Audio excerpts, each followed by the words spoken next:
जय गुरु जी संकट जी, मेरे यूट्यूब चैनल गुरु जी 13 ब्लेसिंग पर आपका हार्दिक स्वागत है।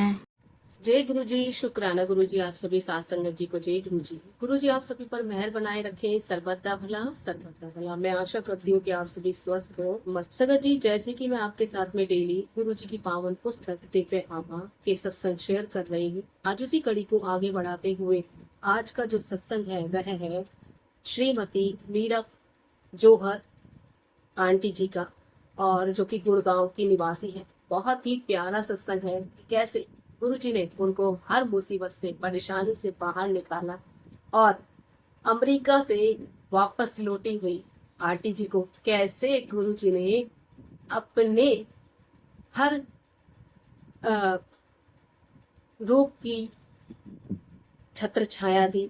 एक माँ के रूप में, पिता के रूप में, भाई के रूप में, यहाँ तक कि आके मन में यह भी हो गया था कि गुरुजी मुझसे प्रेम नहीं करते। प्रेम करने का मतलब संगत जी कि गुरुजी सभी को, आपने सुना है कि गुरुजी सभी को अंकल और आंटी कहकर संबोधित करते थे। उनका उद्देश्य सिर्फ ये था कि उनकी नजरों में सब इक्वल है। और जब आंटी जी को हमेशा वो मिसेस मीरा कहकर संबोधित करते थे, तो आंटी जी को लगा कि शायद गुरुजी उनसे उतना प्रेम नहीं करते, उतना स्नेह नहीं करते जितना अन्य संगत को करते हैं। सबको गुरुजी आंटी जी बोलते हैं, लेकिन मुझे मिसेस मीरा कहकर संबोधित करते हैं, तो शायद गुरुजी उससे प्रेम नहीं करते। यही मन में उतापोह लेकर आंटी जी अपने हस्बैंड से बातें कर रही थी, और जब बाद में गुरुजी के चरण स्पर्श करने आई तो गुरुजी ने उनको एक लिफाफा दिया, एक एनवलप दिया, और कहा, ये लो, ये ले मीरा, ले मीरा आंटी, ये लव लेटर। तो एक तरफ से आंटी थी असमंजस में पड़ गई थी कि कैसे गुरुजी दिल की बातों को सुन लेते हैं। बहुत ही प्यारा सत्संग है, और बहुत सारा उनके साथ कृपा की गई, उनके ऊपर चमत्कार किए गए, उसी का वर्णन है। और सच जैसे कि हम लोग सत्संग शुरू करने से पहले, इस रूहानी सफर पर गुरु जी का गुणगान करने से पहले उनका मंत्र जाप करते हैं, तो आइए संगत जी हम सब मिलकर गुरु जी का मंत्र जाप करें। ओम नमः शिवाय, शिवजी सदा सहाय। ओम नमः शिवाय, गुरुजी सदा सहाय। ओम नमः शिवाय, शिवजी सदा सहाय। ओम नमः शिवाय, गुरुजी सदा सहाय। जय गुरुजी। शुक्राना गुरुजी। जय जय गुरुजी। लिखती हैं, अमेरिका से वापस लौटे दंपत्ति को गुरुजी का आधार। जोहर परिवार न्यूयॉर्क में 5 वर्ष रहने के बाद भारत लौटा था। उनकी अनेक बाधाएं आई। घर लौटना इतना रोमांचक नहीं था जितना उन्होंने आशा करी। मीरा जौहर को ऐसे समय पर किसी सलाहकार के न होने का अत्यंत दुख था, किंतु यह सब अगस्त 2006 में परिवर्तित हो गया। कुछ समय से उसके पड़ोस में रहने वाले भाटिया परिवार के सदस्य, जो उन्हीं की भांति भूमि भवन के व्यवसाय में थे, उनको मात्र गुरुजी से संबोधित होने वाले व्यक्ति से मिलने को बार बार कह रहे। अनिल जौहर असमंजस में थे कि क्या करें। फिर एक शाम को उन्होंने गुरुजी के पास जाने का निश्चय कर ही लिया। भाटिया परिवार के साथ घर से निकलते हुए मीरा को अपने 8 वर्षीय जुड़वा बच्चों की चिंता थी, क्योंकि वह उनको अकेले घर पर छोड़कर जा रहे थे। परिवार भाटिया परिवार के कहने पर कि उन्होंने उन्हें चिंता करने की कोई आवश्यकता नहीं है, मीरा ने अपने पति को विश्वास बनाए रखने को कहा। अब क्या था, जो जौहर परिवार था, ये न्यूयॉर्क में रहते थे। 5 साल ये वहीं रहे, परदेश में, न्यूयॉर्क में, और उसके बाद ये भारत लौट आए। जब भारत आए तो जिस तरीके से आंटी ने आशा की थी कि अपने स्वदेश जा रहे हैं, भारत जा रहे हैं, अपने जन्मभूमि पर जा रहे हैं, वहां पर हमें बहुत सारी चीजें, जैसे अपनी जुड़ाव होता है अपनी मिट्टी से, वैसा ही उनको फील होगा, लेकिन ऐसा यहाँ पर नहीं हुआ। जब हम भारत को छोड़कर किसी अन्य कंट्री में जाते हैं, परदेश में जाते हैं, और वहां पर सेटल हो जाते हैं, और एक नहीं दो नहीं, यहाँ तो 5 साल की बात की गई है, तो 5 सालों में कितना अंतर उन्होंने देखा। वो यहाँ तो आने से रहा संगत जी, क्या ही बोले। यहाँ तो वो चीजें नहीं हो सकती जो बाहर देशों में हो रही हैं। तो यहाँ पर जब आंटी जी आई तो कहती है उनका जो उत्साह था वो बिल्कुल निरुत्साहित हो गई, बिल्कुल बेकार हो गया। उनको अच्छा नहीं लग रहा था यहाँ पर आना। अब क्या था, 2006 में उनके पड़ोसी भाटिया परिवार था, जो कि अंकल जी का भी कार्य बिल्डर्स का था और उनका भी कार्य बिल्डिंग वगैरह का भी था। तो दोनों का सेम कार्य था, तो दोनों ही फ्रेंड सर्कल बन गए अच्छे, और पड़ोसी होने के नाते जो भाटिया अंकल थे वो हमेशा अनिल जौहर अंकल जी को कहते थे कि हम तुम्हें गुरुजी के दर्शन करने चाहिए। अब अनिल अंकल जी सोचते थे कौन है गुरुजी, क्या है गुरुजी, क्या नहीं है। उनके मन में बहुत ज्यादा इफ एंड बट चल रहा था। अब एक बार क्या हुआ, उन्होंने डिसाइड कर लिया कि हमेशा बोलते रहते चलो अब की बार तो गुरुजी के दर्शन करके आया जाए। अब मीरा आंटी और अनिल अंकल जो कि दंपति हैं, दो के दोनों चल पड़ते हैं भाटिया परिवार के साथ। और जब जाते हैं तो उससे पहले मीरा जो आंटी हैं वो अपने बच्चों को, जो जिनकी आयु 8 साल की थी और दो जुड़वा दो मतलब बच्चे जो थे ट्विंस थे, उन 8 साल के ट्विंस को वो घर पर छोड़कर जा रही थी। उनको डर लग रहा था। तब भाटिया अंकल जी ने उनको समझाया कि डरने की आवश्यकता नहीं है, चिंता करने की कोई जरूरत नहीं है, वो गुरुजी के पास जा रहे हैं तो बिल्कुल पूरा विश्वास बनाए रखिए। तो आंटी जी को विश्वास हो गया था। और जो अंकल जी थे, अब अपने अंकल जी को मीरा आंटी ने भी यही समझाया, अंकल अनिल अंकल जी को, कि आप भी विश्वास बनाए रखिए, जो होगा अच्छा ही हो। अब क्या हुआ, यहाँ पर पता नहीं था भाटिया परिवार को पता नहीं था कि जो मीरा आंटी है उनको शुगर। और देखिए क्या लीला होती है। मीरा के मधुमेह रोग से भाटिया परिवार अनभिज्ञ था। उन्होंने कहा था कि वहां पर चाय या लंगर ग्रहण करना ना करना मूर्खता होगी। और जैसे कि आप सभी जानते हैं, गुरुजी के विषय में जब बताया जाता है तो ये बताया जाता है ना, आप इस दिन जा रहे हो तो आपको चाय प्रसाद मिलेगा, मंडे जा रहे हो तो आपको चाय प्रसाद मिलेगा, थर्सडे टू संडे आपको लंगर प्रसाद मिलता है। चाय प्रसाद तो मिलता है लेकिन साथ में लंगर प्रसाद भी मिलता है। अब अंकल जी ने बताया था इनको कि चाय प्रसाद और लंगर प्रसाद करना जरूरी है, अगर नहीं ग्रहण किया तो वो मूर्खता होगी। मूर्ख लोग होते हैं जो गुरु जी के लंगर और चाय प्रसाद के लिए मना करते हैं। अब ये बात उन्होंने बता दी थी। इस प्रकार मन में अनिश्चितता लेकर जौहर दंपति एम्पायर स्टेट में गुरुजी की संगत में पहुंचे। मन में बहुत सारी चीजें चल रही थी। उनको लगा कि लंगर और चाय प्रसाद से क्या हो जाएगा, लेकिन मन में बहुत सारे उतापोह चल रहे थे, फिर बट चल रहे थे। फिर भी वो सब लेते हुए मन में अनेकों प्रश्न लेकर वो एम्पायर स्टेट पहुंचे गुरुजी की संगत में। जौहर दंपति एम्पायर स्टेट में गुरुजी की संगत में पहुंचे। मीरा ने चाय प्रसाद और फिर लंगर, जिसमें लड्डू भी थे, ग्रहण की। पवित्र भोजन के पश्चात पेट में पीड़ा होने लगी। उसने यह अगले 1 घंटे तक सहा। जब उनकी आज्ञा लेने का समय आया तो गुरुजी बोले, आया करो, ऐश करो। एम्पायर स्टेट के बाहर आकर भाटिया परिवार ने उनको बताया कि वह अत्यंत भाग्यशाली हैं। गुरुजी ने उनके पहले दर्शन पर ही उनसे बात करी। श्रीमती जौहर को यह बात रास नहीं आई। वह अपने पेट को में हो रही पीड़ा के बारे में सोच ही रही थी कि उससे कब मुक्ति मिलेगी।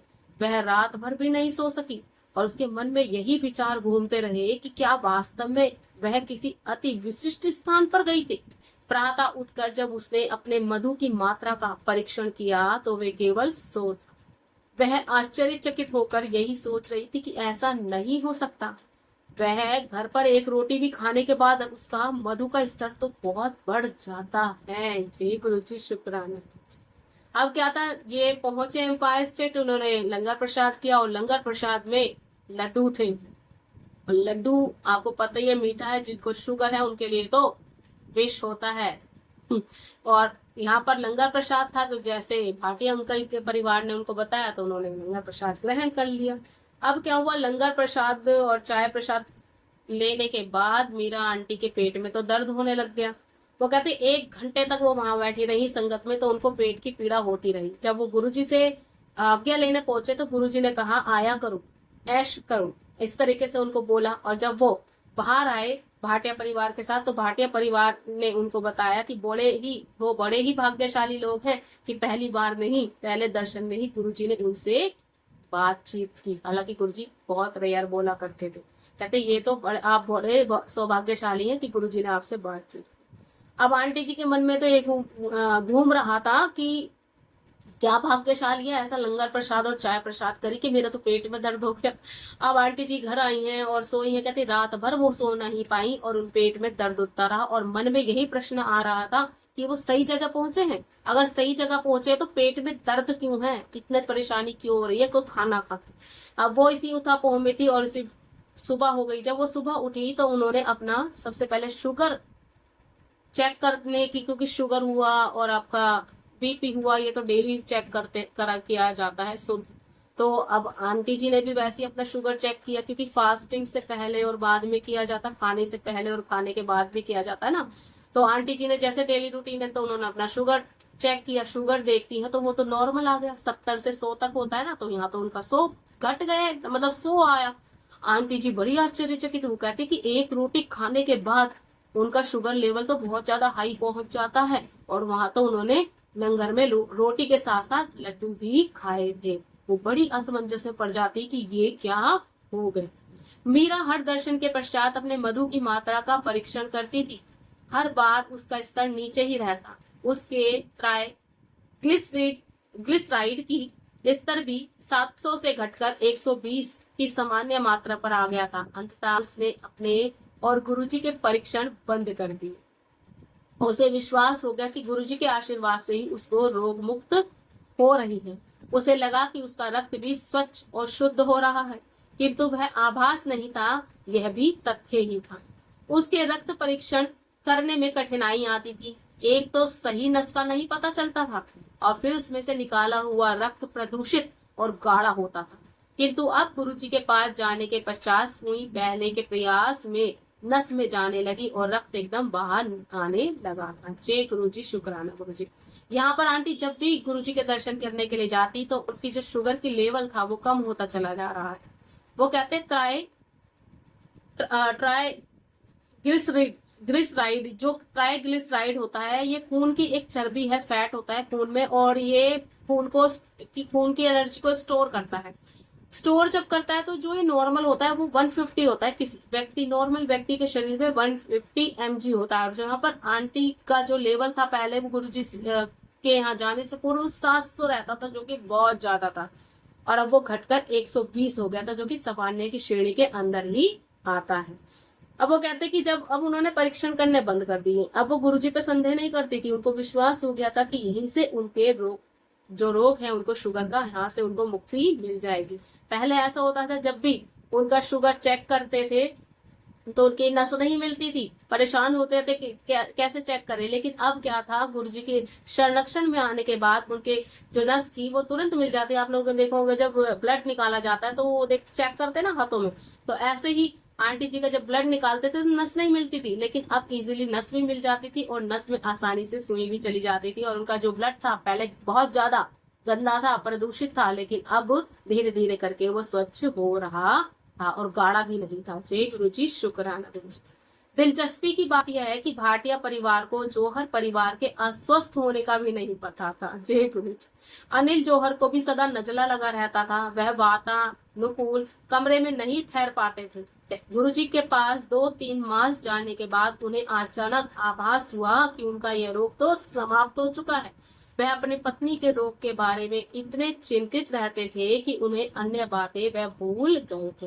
वो कहते हैं कि भाटिया जो परिवार था, जो उनके पड़ोसी थे, उनको ये नहीं पता था कि जौहर परिवार जो है ये बीमार रहते हैं, अस्वस्थ रहते हैं। आंटी जी को शुगर है और अंकल जी को भी जुकाम है, नजला है, ये चीज उनको नहीं पता थी। लेकिन जैसे जैसे वो गुरुजी के पास जाते रहे तो ये सब चीजें उनकी खत्म होती रही। अचानक अंकल जी को जो पुराना सालों से नजला चला आ रहा था, जुकाम चला आ रहा था, वो भी सडनली खत्म हो गया था। ये अंकल जी ने महसूस किया कि केवल 2-3 मास के अंदर ही, क्योंकि वो गुरुजी के पास जाते रहे थे और गुरुजी चुपचाप कार्य कर जाते थे, किसी को पता भी नहीं चलता था। जय गुरु जी, शुक्राना गुरु जी। आगे लिखते हैं सफारी का चपटा टायर। जनवरी 2007 में जौहर और कुछ अन्य परिवार जिम कॉर्बेट राष्ट्रीय वन उद्यान में घूमने के लिए गए। सब 2 जीपों में चढ़कर वन के चक्कर काटते रहे, किंतु कोई जंगली पशु दिखाई नहीं दी।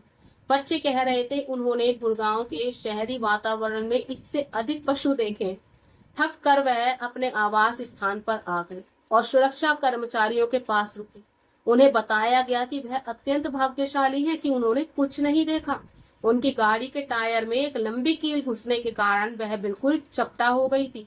3 घंटे तक वन के उबड़ खाबड़ मार्गों पर न तो उन्हें इसका पता चल सका और न ही इसके कोई रुकावट हुई। गुरुजी ने जौहर परिवार की अनदेखी विपदा से रक्षा की थी। जय गुरुजी, शुक्राना गुरुजी। यहाँ कहते कि सफारी करने का जब मौका मिला इनके परिवार को तो बड़े खुश थे, बच्चे भी बड़े खुश थे। और ये बात करते जनवरी 2007 की। कहते कि ये जिम कॉर्बेट गए थे घूमने के लिए और जिप्सियों में बैठे। आप सभी जानते हैं सफारी जब करते हैं तो ओपन होती हैं वो जिप्सी जो होती हैं, और जो जीप होती है वो ओपन होती है और आपको सड़क पर ही दिख जाएंगे वन्य पशु टहलते हुए दिख जाते हैं, शेर वेर, और आप बड़े इंजॉय करते हैं वो सब चीजों को देखकर।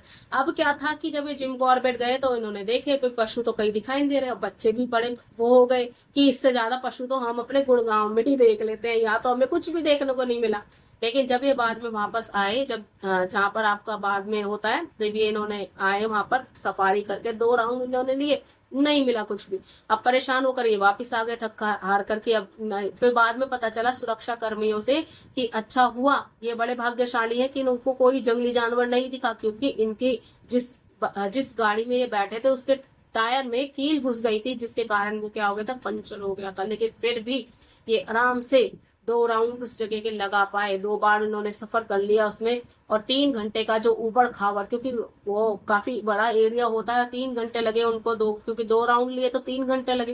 कहते उबड़ खाबड़ रास्ते में भी अगर वो इस तरीके से, अगर कोई वन्य पशु उनको इस तरीके से मिल जाता तो उनकी जान को खतरा भी हो सकता था। तो यहाँ पर जाने अनजाने गुरुजी ने उनकी रक्षा की थी। वो तो गुरुजी को ही इसका श्रेय बताते हैं, क्योंकि गुरुजी की संगत पर हमेशा नजर रहती है और वो अपनी संगत को हर चीज से बचा लेते हैं। जय गुरु जी, शुक्राना गुरु जी। आगे लिखा है मीरा को प्रेम पत्र। जौहर युगल को गुरुजी के पास जाते हुए कुछ समय बीत गया था। जब मीरा को एहसास हुआ, गुरुजी उसे मिसिस मीरा कहकर संबोधित करते हैं, जबकि अन्य महिलाओं को वह आंटी कहकर पुकारते हैं। यह भेदभाव देखकर मीरा ने एक दिन दर्शन हॉल के बाहर पति को कहा कि ऐसा लगता है कि गुरुजी उससे प्रेम नहीं करते, वह उनके प्रियों की सूची में नहीं है। कुछ देर पश्चात गुरुजी के से आज्ञा लेते हुए गुरुजी ने उनके हाथ में एक लिफाफा दिया और बोले, मीरा आंटी, लव लेटर। सर्वज्ञाता गुरुजी ने अपने भक्त के बात जान ली थी। एक संध्या को आयोजित संगीत समारोह के निमंत्रण को प्रेम पत्र कहकर उन्होंने उसको उत्तर दे दिया और उसके मन की समस्त शंकाएं दूर कर दी। उसे स्पष्ट हुआ कि गुरुजी के संबंध शब्दों पर निर्भर नहीं होते, वह तो अप्रकट प्रेम कर में बंधे रहते हैं। गुरुजी की भौतिक उपस्थिति की भी आवश्यकता नहीं है, वह तो सर्वत्र है, वह दाता है और कोई अपेक्षा नहीं रखते हैं। ईश्वर होते हुए उनका क्षितिज असीमित है, वह केवल प्रेम और आस्था की आशा करते हैं। उनके आशीर्वाद सबके लिए है। जय गुरु जी, शुक्राना गुरु जी। या आंटी जी कहती है कि एक बार क्या हुआ, आंटी जी के मन में ना विचार आया कि हमेशा गुरुजी के पास जब भी जाती हूँ तो गुरुजी मुझे मिसेस मीरा कहकर बोलते हैं, जबकि अन्य आंटियों को वो आंटी कहकर बोलते थे, अन्य महिलाओं को, अन्य लेडीज को वो आंटी कहकर बोलते हैं, मुझे क्यों मिसेस मीरा बोलते हैं। आंटी जी के मन में इस तरह के सवाल उठ गए। जब इस तरह का थॉट आया तो उन्होंने अपने पति अनिल अंकल जी से बात बोली। लंगर हॉल के बाहर उन्होंने बोली कि लगता है गुरुजी की सूची में, प्रिय महिलाओं की सूची में हम शायद अभी शामिल नहीं हुए, क्योंकि मुझे हमेशा मिसेस मीरा बोलते हैं और अन्य महिलाओं को वो आंटी बोलते हैं, तो शायद वो मुझसे प्रेम नहीं करते, स्नेह नहीं करते। अब ये मन में उनके उठापूह चल गई, उनके थॉट आ गए। अब क्या था, गुरुजी तो जान ही जाने, वो तो सब कुछ जानते हैं। अब जैसे ही आंटी जी वहां पर गुरुजी के पास आज्ञा लेने के लिए पहुंची तो गुरुजी ने उनके हाथ में एक लिफाफा दे दिया, लिफाफा दिया और ये बोले, मेरा आंटी, लव लेटर। और आंटी जी एकदम आश्चर्यचकित हो गई कि ये सडनली हुआ क्या, क्या बोल दिया गुरुजी ने, लव लेटर। अब वो कहती कि वो जो लिफाफा था, एनवलप था, वो कोई संगीत समारोह का आयोजन होना था जिसमें निमंत्रण था। तो गुरुजी ने उनको संबोधित किया, मेरा आंटी, लव लेटर। तो यहाँ से आंटी जी के मन में जो चल रहे डाउट्स थे वो सबके सब खत्म हो गए और इससे स्पष्ट हो गया कि जो गुरुजी का प्रेम है वो शब्दों पर निर्भर नहीं करता, वो अप्रकट है। उनको शब्दों को बोलने की जरूरत नहीं है, गुरुजी आपको शब्दों में कुछ समझाए जरूरत नहीं है। वो आपको ऐसा प्रेम करते हैं जिसकी कोई सीमा नहीं है। जिस तरीके से असीमित आसमान है, आप उसको, उसके छोर को नाप नहीं सकते, वैसे ही गुरुजी अपनी संगत से प्रेम करते हैं और हमेशा उनका जो प्रेम है वो आस्था से है और स्थायी है, अस्थायी नहीं है कि आज कर रहे हैं कल को आपको छोड़ देंगे। नहीं, आप गुरुजी को बेशक छोड़ दीजिए, लेकिन गुरुजी आपको कभी नहीं छोड़ेंगे। जब वो थामते हैं तो आप चाहकर भी खुद को छुड़वा नहीं पाते। जय गुरुजी, शुक्राना गुरुजी। आगे लिखते हैं, जौहर पर सत्संग। उनकी सर्व विद्वानता का प्रत्यक्ष प्रमाण तब मिला जब जौहर परिवार को अपने गुड़गांव निवास पर उनका सत्संग आयोजित करने का गौरव प्राप्त हुआ। मीरा के अपने शब्दों में, हमने इस बड़े समारोह का आयोजन अपने घर के नीचे तहखाने में किया था। एक दिन पहले अति उत्साह से इसका प्रबंध करते हुए मैंने अपने पति से कहा कि कितना अच्छा हो यदि उस समय हमें गुरुजी की उपस्थिति का आभास हो। गुरुजी ने मेरे मन की बात सुन ली और मेरी आकांक्षा पूरी कर दी। यद्यपि समारोह का समय साय 5 से 7 का था, कुछ अनुयायी 4:25 पर ही पहुंच गए। संगत के आते ही गुरुजी की सुगंध पूरे घर में फैल गई। हम अति आनंदित हुए। यह तो शुरुआत ही थी। गुरुजी के उस समारोह को यादगार बनाने के लिए कुछ और भी सोचा हुआ था। तहखाने के हॉल में उनका एक बड़ा चित्र लगाया गया था। जैसे ही हम उनके दर्शन करने के लिए पास गए तो उनके मस्तिष्क पर एक त्रिशूल दिखाई दिया। त्रिशूल त्रियामी था और चमक रहा था। हम स्तब्ध रह गए। परमात्मा की उपस्थिति से हमें उनका आशीर्वाद प्राप्त हुआ था। संगत के सदस्य आने लगे। गुरुजी की आरती हुई। सबने सत्संग में प्रेम से भाग लिया। लंगर के उपरांत भक्त जाने लगे। देर शाम को जब कुछ ही लोग बचे थे, हमने एक और अचंबा देखा। निवास के भूमि तल पर गुरुजी के एक अन्य चित्र पर एक अति मनोरम शिवलिंग उभरा हुआ था। यह अन्य अविस्मरणीय पल था।